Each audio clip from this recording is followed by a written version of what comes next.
Good morning, Michelle Saxman here, and ready to share with you some Time with Jesus Calling by Sarah Young on October the 7th. A couple of takeaways on this one. The first one, it says, in order to hear my voice, you must release your worries. And I'll just say, I know at least in me, when I am in worry mode, this inside chatter is nonstop. There is absolutely no way I can hear his voice. There is no way when I've got all the worry going on. Blah, blah, blah, blah, blah. So he says, in order to hear my voice, release. Lay down your burden. Release it. Let it go. Come in stillness. Calm that mind. Then we can hear that still and quiet whisper and voice. Seeking his face. You guys, that is the direction. Are we facing the culture? More fear, more doubt, more worry, those default settings? Or are we actually being intentional about facing the kingdom, facing the source of peace and joy and light? Let me free you from the fear that is hiding deep within you. Sit quietly. That is our instruction. Sit quietly in my presence. And it says, instead of regretting and resenting, that is going to be the brain train of the culture. And for me, I say it's going in reverse. Regret, remorse, blame, and shame. As long as that is the chatter of my mind, I will not hear the peace of the Spirit. I absolutely cannot. Trust me. How are we going to change gears? How are we going to get ourselves back to the train station to change the conductor? And those are going to be building our trust muscle, having faith and hope, seeking that internal environment of stillness, gratitude and trust that primes that pump, that clears that pipeline to the divine. He is unfolding the path for my benefit, even when it hurts. But acknowledging and surrendering, I've got to put these worries down. It's just a bunch of noise, a cacophony. He has a symphony for us, all the things playing at just the right time.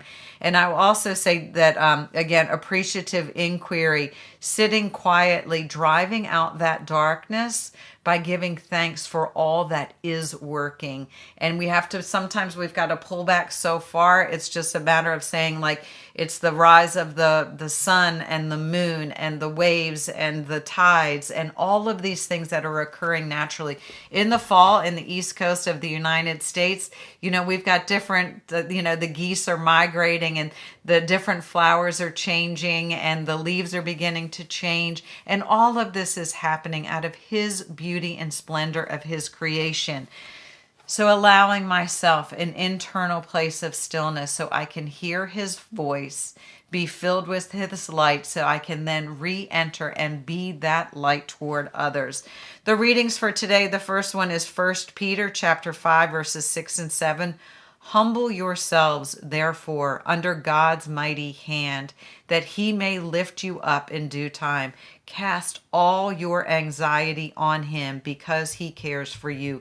You guys, this is written in biblical times, acknowledging anxiety. Anxiety in our human form, a natural default setting, but we have a power greater than all of this, and it is within us. This is turning toward the shepherd of our soul.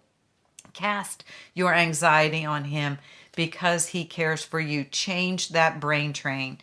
The next reading is Psalm chapter 118, verse 24. This is the day that the Lord has made. Let us rejoice and be glad in it. That is setting an intention. Am I going to see things that I can complain about today? Or am I going to change the lens and see things that I can rejoice about today? I can focus on what is working, or I can focus on all that is broken. My choice. The final reading is 1 Thessalonians chapter 5, verse 18. Give thanks in all circumstances, for this is God's will for you in Christ. And I will just say it is in gratitude, and when we whisper his name, call him into our powerful presence, allow his presence within our soul to bubble up and kind of overcome all those voices of doubt and fear. This one I really like because it has to do with our ears and our eyes. Hear my voice, seek my face. Which way are we directing our attention? Where our attention goes, our energy flows, and he invites us into the kingdom, into his powerful presence. Y'all have a super blessed day. Stay connected to the vine. If this was helpful to you, give it a thumbs up, like it, share it. Just allow yourself to be the light that he has called you to be in this worrisome default setting. We are called to be so much more. You'll have a super blessed day. Talk to you soon. Bye-bye.